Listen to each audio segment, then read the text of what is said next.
उम्मीद करता हूँ आप सब खैरियत के साथ होंगे। आज हम डिस्कस करते हैं जनरल नॉलेज की कुछ इंपॉर्टेंट क्वेश्चंस जो डिफरेंट कमीशन के टेस्ट में रिपीट हो चुके हैं। जी तो स्टार्ट करते हैं वीडियो को।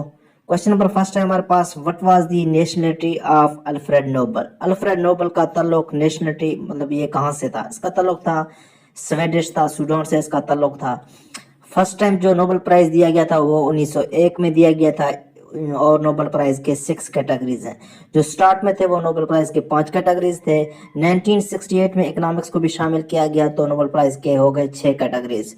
मजीद मैं आपको बताता चलूं कि अल्फ्रेड नोबल जो था इसकी वफात के बाद इसने वफात से 1 साल पहले एक वसीयतनामा लिखा था जिसमें उसने ये लिखा कि मेरी मौत के बाद जो मेरी दौलत होगी वो 6 कैटेगरी जो 5 उसने 5 बताया था कि 5 कैटेगरी के लोगों में तकसीम की जाए, जिसमें केमिस्ट थे, फिजिक्स थे, लिटरेचर थे, उसके अलावा पीस में दिया गया था, मेडिसिन में, और अब इकोनॉमिक्स में भी इशू हो गया है।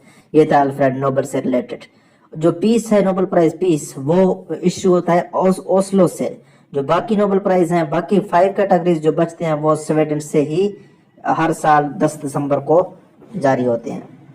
जी क्वेश्चन नंबर सेकंड है, the earth second largest ocean जो है वो अटलांटिक ओशन है। इसका मैंने ट्रिक नीचे दिया गया है, पैसा से हम इसको याद कर सकते हैं।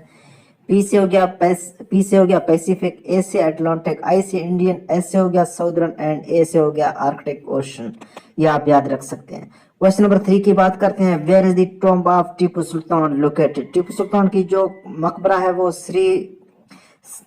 है श्रीरंगापट्टनम में है, और जो इसकी डेथ हुई वो 1799 में हुई। 1749 में इसकी पैदाइश हुई। इसका जो असल नाम था, रियल नाम था, वो था सुल्तान फतेह अली। जो मैसूर की दूसरी लड़ाई हुई थी जिसमें इसका जो बाप था वो शहीद हो गया था, जिसको कत्ल इसके नतीजे में टीपू सुल्तान को शिकस्त का सामना करना पड़ा।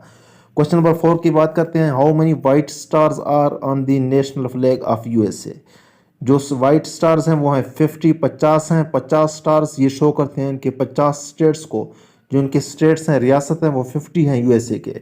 इनकी जो इंडिपेंडेंस डे मनाया जाता है वो 4 जुलाई को हर साल मनाया जाता है। 1776 में इन्होंने आज़ादी हासिल की थी। यूके से ये आज़ाद हुए थे, क्योंकि यूके से इनकी लड़ाई हुई थी 1775 से लेकर 1783 तक 8 साल तक जंग जारी रही। 1775 में जब वो जंग स्टार्ट हुई थी 1776 में इन्होंने इंडिपेंडेंस डे अपना मतलब डिक्लेयर किया था कि हमने आज़ादी अब हासिल कर ली है यूके से। और उनका जो झंडा था, फ्लैग, वो इशू हुआ था 1777 में। ये हो गया था इसके यूएसए के बारे में। क्वेश्चन नंबर है 5, which one of the following is an other name of Baghdad pact. Baghdad pact का जो दूसरा नाम है वो है सींटो, सेंट्रल ट्रीटी ऑर्गेनाइजेशन। इसकी जो फाउंडेशन हुई थी वो 1955 में हुई थी इराक के शहर बगदाद में, इसलिए इसको कहते हैं बगदाद पैक्ट। पाकिस्तान ने इसको 1955 में ज्वाइन किया था और 1979 में पाकिस्तान ने सींटो को लेफ्ट किया था। क्वेश्चन नंबर 6 की बात करते हैं, the bridge in Istanbul that connects Asia with Europe. एक बात याद रखें, जो इस्तांबुल जो टर्की है, टर्की जो है वो 2 कॉन्टिनेंट्स पर मुश्तमिल है, एशिया और यूरोप।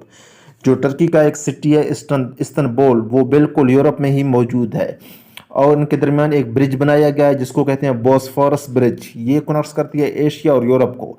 बोस्फोरस ब्रिज का दूसरा रोल है, ये कनेक्ट्स कर रही है ब्लैक सी को सी ऑफ मरमारा के साथ, क्योंकि ब्लैक सी है उधर और इधर नीचे की तरफ है सी ऑफ मरमारा। इन दोनों को भी आपस में कनेक्ट करते हैं। ये काफ़ी दफ़ा ये पूछा गया, क्योंकि और ये भी पूछा गया कि जो टर्की है ये 2 कॉन्टिनेंट्स पर मुश्तमिल है। क्वेश्चन नंबर 7 की हम बात करते हैं, विच कंट्री हैज़ 3 कैपिटल्स।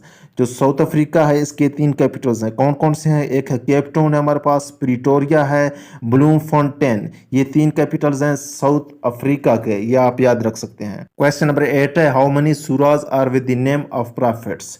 कितने सूराज प्रॉफिट्स के नाम से है? तो इसमें का जो राइट ऑप्शन है वो है 6। और मज़ीद आपको बताता चलूँ कि 26 प्रॉफिट्स नेम जो है वो कुरान मजीद में इनका जिक्र है। क्वेश्चन नंबर 9 की हम बात करें तो, when Simon commission came into India. Simon commission India कब आए? 1928 है इसका राइट ऑप्शन, क्योंकि सिमन कमीशन जब बनाई गई थी 1927 में ये बनाए गए थे और ये 7 मेंबर्स पर मुश्तमिल थी। सब जो इनके लीडर थे वो अंग्रेज़ थे। इनमें से मुस्लिम लीग और कांग्रेस में सिमन कमीशन का कोई लीडर शामिल नहीं किया गया। तो ये 1928 में आया था इंडिया में खुद को तस्लीम करने एक्सेप्ट करवाने मुस्लिम लीग और कांग्रेस और बाकी जमातों से, लेकिन सब ने इसको नज़रअंदाज कर दिया और सिमन कमीशन को इंडिया से भगा दिया गया था 1928 में। ये 1929 में दोबारा इंडिया आए थे और उन्होंने अपने आकर रिपोर्ट सबमिट की और इनकी जो सिमन कमीशन की रिपोर्ट है जो पब्लिश हुई थी वो 1930 में हुई थी। अगर आपसे क्वेश्चन पूछे कि सिमन कमीशन कब पब्लिश हुई थी इनकी रिपोर्ट, तो 1930 है इसका राइट ऑप्शन, और ये 1927 में इसकी फाउंडेशन हुई थी। क्वेश्चन नंबर 10 है हमारे पास, which country is called playground of Europe. Europe का प्ले ग्राउंड है, इसका राइट ऑप्शन स्विट्जरलैंड है। स्विट्जरलैंड के हवाले से कुछ और भी फैक्ट्स हैं, वो हैं लार्जेस्ट सोलर एनर्जी प्रोड्यूसर, वो भी स्विट्जरलैंड को ही कहते हैं। इसके अलावा जो लार्जेस्ट रोड टनल है इन वर्ल्ड वो भी स्विट्जरलैंड में ही है। जो स्विट्जरलैंड का ओल्ड नेम है वो है हेलवेटिया, ये आप याद रख सकते हैं।